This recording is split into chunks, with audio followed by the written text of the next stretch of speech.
কোথায় গেছেন? বন্ধুদের সাথে ছিলাম। হুম। তো এত দেরি হয়েছে কেন?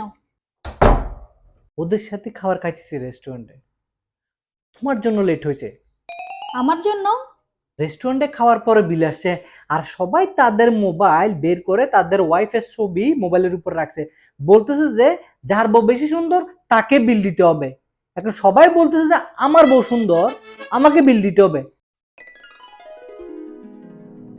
আমি বলছি ভাই আমি পারবো না। আপনি এটা কি করলেন? এখন অন্যজনে বিল দিবে, ওর বউ বেশি সুন্দর হবে? আমি 2,000 টাকা দিছি, আমার পকেটে আর টাকা ছিল না, আমি চলে আসছি। আর কত টাকা লাগবে? আরো 2,000 টাকা দিতে হবে। ওয়েট করেন, আমি আনতেছি। দাঁড়ান, আমার কাছে কিছু টাকা আছে। এই টাকাগুলো দিয়ে আসেন, আপনার বউ সবার চেয়ে সুন্দর লাগতে হবে। এখনই দিয়ে আসতেছি। তোরা কই? আজকে পার্টি হবে, ব্যবস্থা হয়ে গেছে। এনজয় হবে, এনজয় চলবে আজকে ডাইরেক্ট।